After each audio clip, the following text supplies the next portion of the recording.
Hi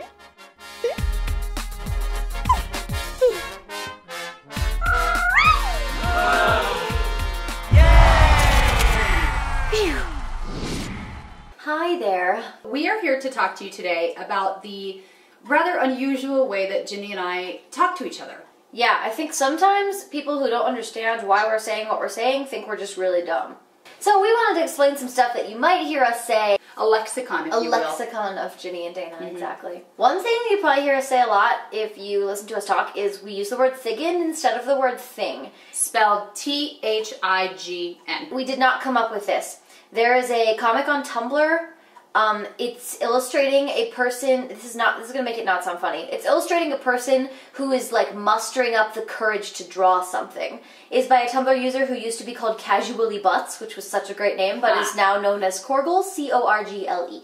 The whole sentence that we use is, I'm gonna do a thiggin, I'm gonna do it, I'm gonna do a thiggin, I'm gonna thiggin. You can find a link in the description.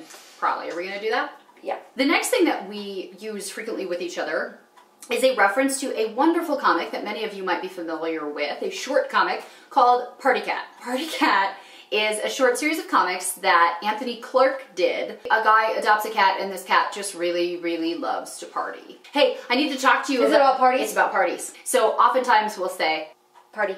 The next thing we do is kind of like thiggin, because it's a word that we consistently pronounce differently, and that word is video, but instead of saying video, we now say vido. V-I-D-O-E. This actually stems from a typo in a comment that we received on a YouTube video. We actually featured that comment in one of our very early vlog posts called The 5 Most Ridiculous Messages We've Ever Received. The message, in case you guys are curious, it was from a user named Gara2331, and it said, who are those people in the No, they spelled people right. Why do I always say pepple? Oh, those was spelled wrong. Yeah. Live and learn. The comment says, who are those people in the video? Usually we just say video, but sometimes we also say, if we are illustrating confusion, sometimes we also say, who are those people in the video? So there's another phrase that we tend to use frequently because we at Not Literally work many hours. Many moons. Not nice hours either. No, late hours. I am a nanny also and have nannied for many years. The kids are now 6 and 4, but when the little boy was 2, he would try and negotiate and not have nap time. But Dana, it's not dark out. It's not dark out has now come into our vernacular as us saying, well, I'm not even tired. The way that we tend to use it is, it's dark out really doesn't mean anything about what it looks like outside. It means I'm tired. I'm tired. Here's an example of how it's not dark out might be used. Wow, is it dark out, Dana? It's a Not Literally pep talk for I can keep working. There's a lot more besides all of these things, but this is the last one we're going to talk about in this video. For some reason, and we don't know where this came from, Dana started saying usels instead of useless.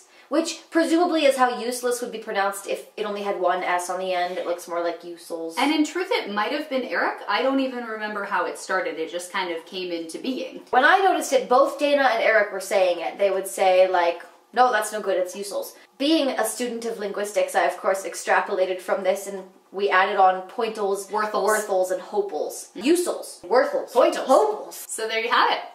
How to speak like Ginny and Dana. You should probably implement these things into your day-to-day vocabulary so that these can become widespread phenomena. Are there any words or phrases that you use with your friends that don't make any sense? Tell us about your language in the comments. And who knows, we might adopt it because we like talking like fools. And also we're thieves.